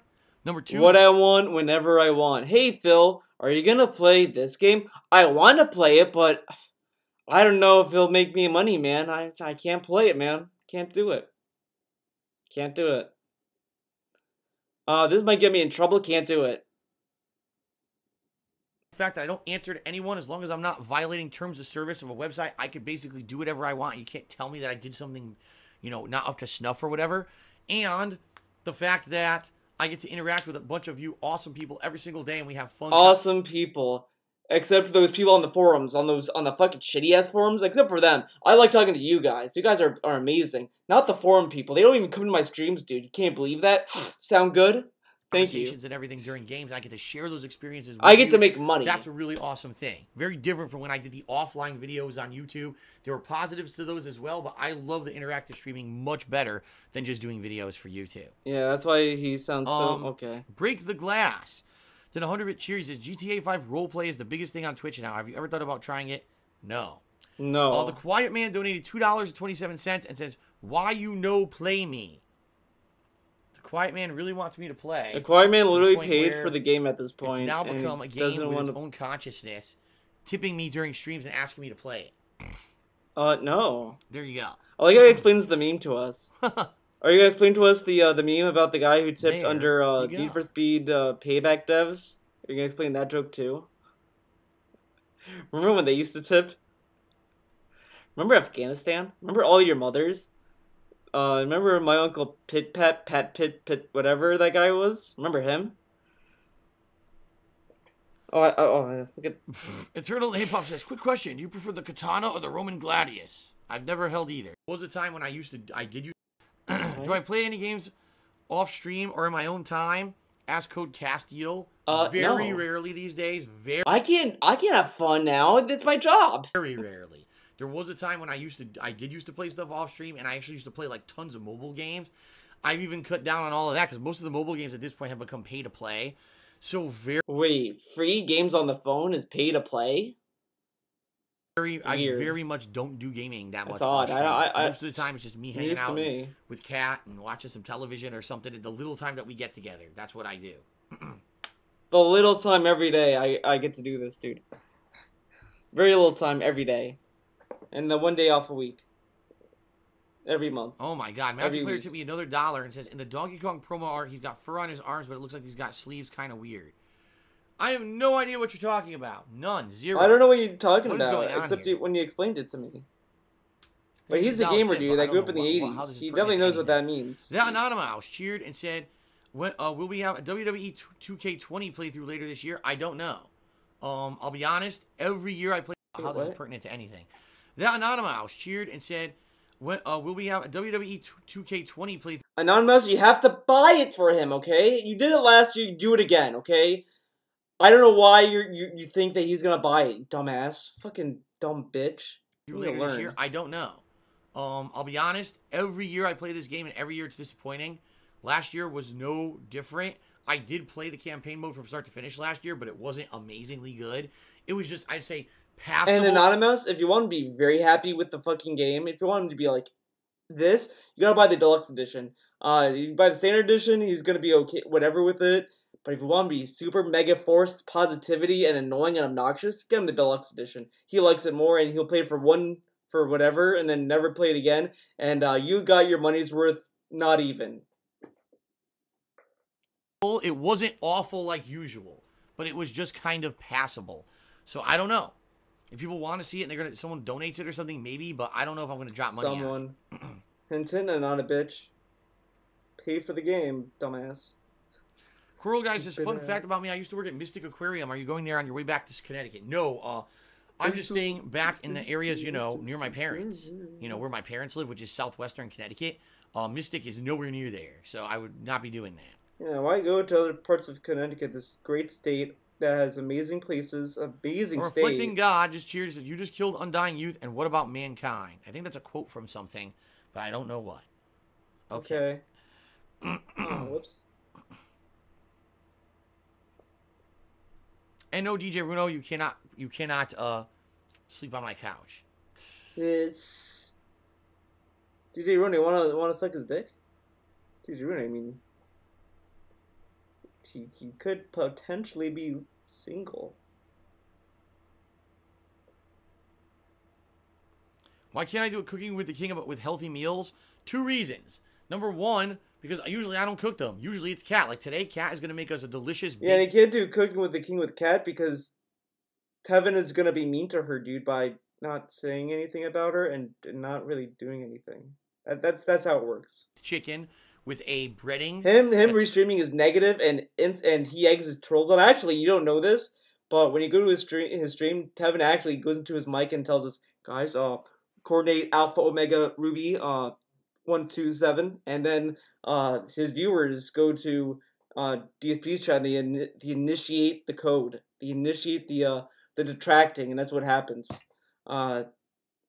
It's a program. We have sleeper agents, guys. That's how we roll. That's crispy and tender, and she actually seasons we all do this. And stuff like you know, that. I'm Cleo's like a veggie on the side. mole, by the way. I don't do that. The thing I'll tell you right now. I'll be very honest with everyone. Here's very honest. I really He's not lying to us. Any kind of a burger, whether it's beef and like a veggie on the side or whatever, I don't do that. The thing I'll tell you right now. I'll be very honest with everyone. Here's what I really can cook. Any kind of a burger, whether it's beef, chicken, turkey. You can do all these easy. So I could fry a good. What a great relationship and great balance of responsibility. Kat has to make these elaborate meals for him. She has to work like hours and hours and hours at the kitchen, apparently, whatever, to make these elaborate meals for him. DSP's turn to cook. I gotta make turkey burgers. Dude. You're not even gonna try to make something at all? I mean, I tried to make salmon myself at one point. It was pretty good. But, you know, why try new things? You guys need to change and adapt. He doesn't need to because he likes what he's doing, so it's all good. That's how it works. Burger, okay? Burger. I could do chicken fajitas or steak fajitas as long as I get the pre-made ingredients and I just do stir fry. Pre-made ingredients. Kat, you gotta make elaborate meals for me, but I'm gonna make stuff that's easy for me because, you know. I could do an Asian stir fry. Same thing. Great relationship. I bet she loves it there. Being with and I can make pasta sauce, and I can make pasta. That's it. Pasta. That's all I can make. The only thing is like a sandwich. So what exactly do you expect me to make in Cooking with the King? I don't have a repertoire of meals I can make. Kat is the one who makes us our meals. He doesn't even want to try. So I don't know what crazy shit you guys think is going to come out of the sky that I can make for Cooking with the King and why you guys keep asking for. You could literally go to google.com, type in recipes, and find a recipe you want to try. It doesn't have to be good. No one is going to expect you to make 5-star meals perfectly day one. No one does. It's insane. Like, what are you talking about? What are you talking about?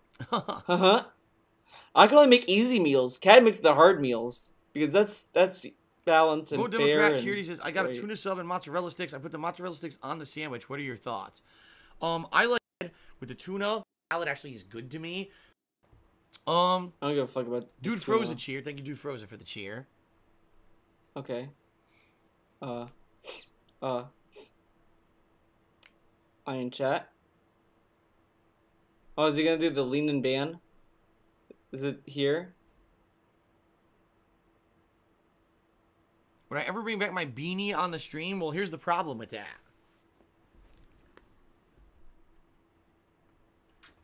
I do Oh, still this is have great, guy. by the way. All right. I do still have my Punisher beanie. All right. Oh my God, he's taking the hat off during Ask the King. I know this is like taboo for me to do this. So people like the I could still wear the Punisher beanie if I wanted to. It's a nice beanie. I like it. Right. I like the Punisher beanie. I think the other side's actually Daredevil. It is. Oh my God. I never even used this other side. Did you guys ever see this side? I never used it. Have you seen it? Well, how would we see it if you never use it? A Daredevil beanie. It's bright red, though, so I don't know how well this would look on a stream, right? But look pretty good usually, if you ask me. I don't wear it because, as you know, I don't do the vlogging and stuff anymore. I used to do vlogging where it would be talking to the camera. He never wore a beanie in his vlogs. He did for, like, the weekend preview, but then he never did it for the weekend preview ever again. It makes no sense. But whatever. Length, like the weekend preview, you know, that kind of stuff. But I don't do those videos anymore, so I don't have opportunity to wear the beanies anymore. The other beanie, the Bullet Bill beanie from Super Mario World, I lost it. I used to wear it out, and it was actually one of Kat's visits before she moved in with me last year. Oh, one of her visits when you were single and depressed and didn't have time to meet a girl and date, and girls have to go to sleep so that you can't talk to them? One of those visits? Oh, okay. The mall, and I had it. I was wearing it, and I put it in my pocket in my jeans. And then when I went to put it on, it was gone. It must have fallen out of my pocket when I was at the mall, and I never bought a replacement.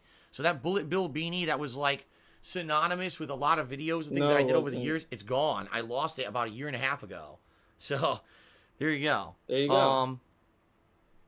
But yeah, I do have a few others too. I know the Punisher beanie looks good.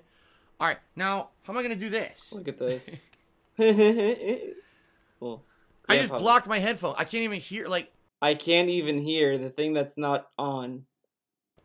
I can't, you know, I blocked the sound. I muffled my own headphones by putting a beanie on my head. Why don't you try playing audio with it and see what it sounds like? And he wonders why we call him a boomer. So I can't wear a beanie and put on headphones at the same time. So when I'm playing games, I can't wear a beanie. Maybe what he could do, a crazy thought, get a beanie that's, like, thin. He doesn't need to get a big, thick beanie that's for the winter. He could get a thin one, and then he could put it on, and then put the headphones on. Or he could experiment with different hat wear. Beanie at all. The other thing is, it's always hot in my office. So wearing a beanie in this office, I'd be sweating profusely if I was playing games. So... But you look sloppy anyway. That's why I don't wear a beanie. He looks like a fucking slob every stream. He doesn't do his hair half the time. Like, he has a fucking, like, howlick in the back of his head. It looks like a dog or a shark coming out of his... I don't know, whatever the fuck. He wears jammies. I mean, he doesn't look very professional anyway, so I don't know why he cares now. You know? Primarily, it was for when I was doing videos that I wasn't playing a game with headphones on. I was talking to the camera, but I don't make those videos. It took me $1. He says, DSP, recently I got the Elder Scrolls Online base plus Morrowind plus Somerset Isles for 21 pounds. I don't know if that's pounds or euros. He says, I don't really... DJ Runo cheered. He says, would you do a poorly cooking with the king where you cook a random recipe online and try doing whatever you pick? Afterwards, you have to eat it. Unless it's a health hazard, of course. You never know. DJ Runo. DJ Runo, shut up. Give me money and shut up. So, I gotta ask a question. I'm just gonna throw this out there. All right, I'm just gonna for the you gotta throw it out there, guys. T-pose on the fans. I stream from 10:15 a.m. Dude. So you know, an hour after I wake up in the morning until 4 p.m. Then I upload videos. Then I eat dinner, clean up after dinner. I'm right back to stream from 10:15 a.m. So you know, an hour after I wake up in the morning until 4 p.m. Then I upload videos. Then I eat dinner, clean up after dinner. I'm right back to stream. And I usually stream till around 9:30, 10 p.m. Then I'm uploading videos, doing social media. So essentially, every day that I'm doing streaming, I'm working from 10 to 10. Okay? No. When am I going to make this video? Am I going to cook a meal? He could stream him cooking. Remember when he had to end stream early to cook? He could, whatever. At 11. Well, then again, you do run the risk of Kat being in the stream, and you can't have that. Kat might run away if she sees the camera down there. You know how, like, in The Wizard of Oz, like, water melts the witch? Like, oh no, I'm wet, oh, I'm melting. That might happen to Kat, dude. If he's streaming down there and Kat sees it, she might melt. Can't have that. At night that I might not like. You know what I mean? How is this going to happen? How's it gonna happen, Just, dude? I mean, seriously. Give me the explanation. Why would I want to try stuff? That's stupid. What you're actually asking me, okay, is to try new things? Okay, we want to see you do a cooking video, but don't stream instead. So don't stream and actually make money to pay my bills. Stream it, though. Instead, make a random cooking video that may or may not be good, a meal that I probably don't care about and don't want to eat. He said to stream it. Why the fuck do you want to see me make a cooking video? He said to stream it. Nuts. He got so mad over this, but he said to stream it. So this anger about it is retarded. Oh my god. Oh my god. Seriously, like, what is the big deal about this? Why? What is the big deal about this? I'm here streaming my ass constantly to do stuff for you guys. Why is that not enough? Why now do you need cooking videos? Why do you want me, a content creator, to create more content for you who consume my content and support me? Why would I want to do that? Ew. The era of me doing one-off weird-ass videos is over. I am a live streamer on Twitch. Stop this. Stop this madness. It's what it is. It's madness at this point. It's madness. You want to see more videos from the guy you like. That's stupid. Magic Player tipped me $1. Says, sorry for confusing Donkey Kong first. I mean, I like Quentin Tarantino as a director, I definitely don't want to make any more movies, guys. I like his work. Don't want him to do any more. He's got. I'll just pay for his bills instead. That's great. I don't want anything from him anymore. His new movie, cancel that. I'll just pay for his bills instead. All right, enough. Your boy Lem tipped me $1. Says, are we bros or nah? Sure we are. Battle Duck we're bros, tipped $1.73 and says, pour the cookie with the king, botched boiled egg. Let's make that happen. No. Democrat cheered says, your fans want cooking vids. And Dude Froze the cheer says, variety streaming wasn't a thing and you had to stick to a genre of variety streamer. I'm a variety streamer. I can't do cooking streams. Games. What genre would you think you would stick?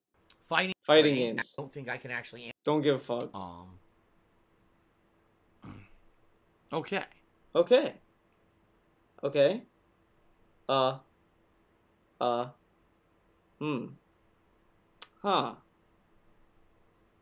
Okay. Yeah. All right, anything else, guys? Because now we're at over 2 hours for the show. Quite frankly, I don't think there's much else to talk about. Unless you guys have a couple more questions, I'd be willing to listen and answer them, okay? Okay. What would be my dream job if I weren't a content creator? I would still want to own my own business of some sort. I don't know what it would be. I've dabbled with the idea. He has a dream, but doesn't know what it is. Of doing a restaurant or something. How do you dabble? I would definitely want to be some kind of a small business owner. Okay. Dude Frozen cheers. What's the most overrated game of all time? Destiny. Ha ha ha. Definitely Destiny.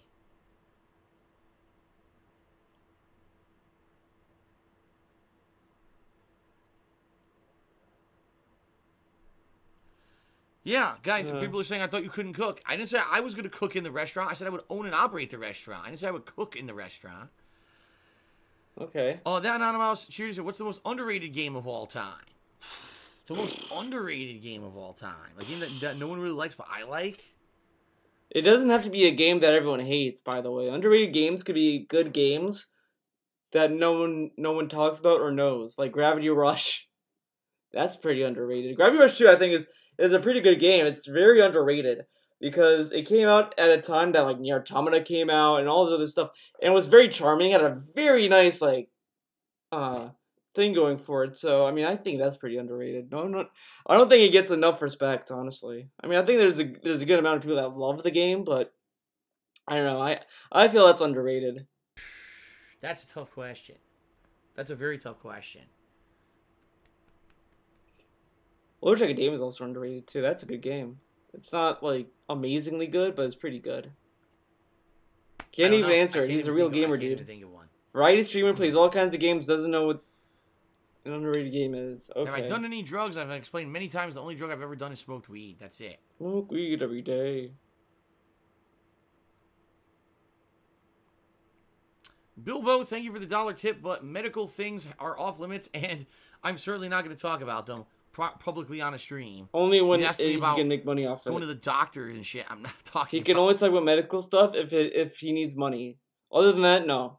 You're not getting it, buddy. About that. It's I don't know if anyone's fucking business. Like taxes. So. Remember, like before he was a Twitch streamer, taxes were not, he didn't have to talk about them. It wasn't a big deal. Personal stuff.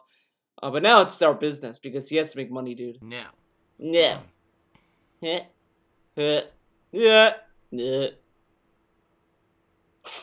Sound good? Very nice. All right. So unless any more last minute things come through, this might be it for the stream. Any donations? Tips? Come here. Okay. Okay. Chew on the hands? Tasty. DSP tries it. My hands. Now vote Democrat. Cheers his political stuff that I'm not going to say. Oh my god. Oh my god. Political stuff, man. Shouldn't it be banned because it's against the rules? I don't ignore people who don't attach money to their messages, but I purposely ignore idiots like you who like to say I do. I ignore idiots like you. That's why I'm giving you attention. I read your name, and I'm banning you because I'm ignoring you right now. And I ban them. Like this. It's a lot of fun to lean forward and do that lean-in ban on assholes like you. Dude, he knows the meme, guys. He knows the detractor meme. Because he's totally not trying to appropriate detractor memes and make them their own. Because he's Mr. Talent Man. Now someone should ask him, how come most of your emotes are from detractors? Aren't you funny and talented? Aren't these memes untalented, not funny? Aren't they negative and this and that? And he's probably gonna say, well, they're technically my memes because I made them, and they relate to me, so they're my memes. They're mine. Even though he never would have came up with it without Tevin and other detractors saying lean and ban. But okay. I'm glad he's only stealing Tevin memes, not my memes. My memes are special. See, I have Cleo memes. What can DSP do with Cleo? Nothing. Cleo's special. But I mean, it's kind of sad that he has to rely on detractor memes to get money, honestly, and to be funny. Mr. Talent Man has to rely on detractors. Frog's playing golf says I should do more streams like this. Then he goes on to talk about another streamer that I don't care about. He doesn't care about the streamers, dude. The thing is, every day I do this. Every day I do a pre-stream. Every single day I do a pre-stream. And I frequently do multiple chill streams a week. If you like this interaction, attend one of those streams and come hang out with me. That's why I do them. Nah. But you mostly look constipated when you game. The face cam is tiny and ugly, and the game is boring. So, I mean, he probably wants more stuff like this because you're talking more engaged, I guess. But, yeah, go watch his Minecraft stream. That's when you see the real fun. The fun side of Darkside Phil.